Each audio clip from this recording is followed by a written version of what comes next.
Homenagem pra vocês, gurizada, que foram criados em galpão.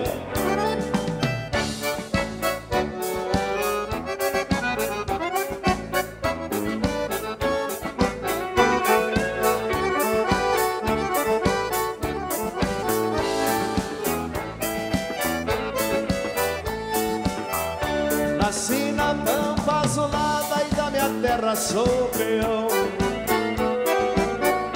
Estampa de índio campeiro que foi criado em galpão. Gosto do cheiro do campo e do sabor do chimarrão. Ele dobrava e bravaqueado nos dias de marcação. Gosto de fazer um potro se cortar na minha chilena, pra sentir o sopro do vento me esparramando a melena, pra sentir o sopro do vento me esparramando a melena.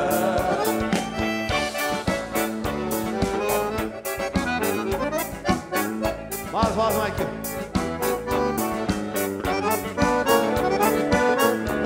Bonito baile, velho,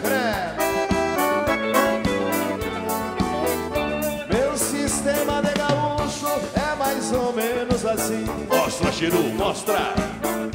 Uso um tirador leopardo arrastando no capim. Uso uma bombacha larga com feitio do melhor pano e um 30 por dentro da perna com palmo e meio de cano. Gosto de fazer um potro se cortar na minha chilena, pra sentir o sopro do vento me esparramando a melena, pra sentir o sopro do vento me esparramando a melena.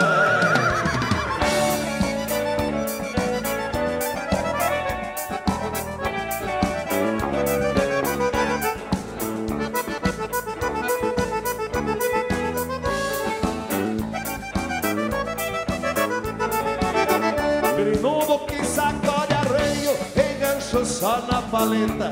É a fogueira. Pois as esporas que eu uso tem veneno na roseta. Tem um preparo de doma trançado com perfeição, pra fazer qualquer ventena saber quem é este peão. Gosto de fazer um potro se cortar na minha chilena,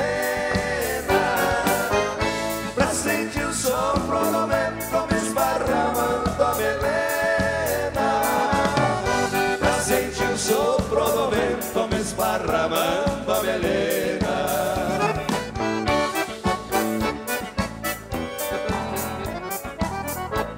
E o cavalo mais aporreado do Brasil chegando aí.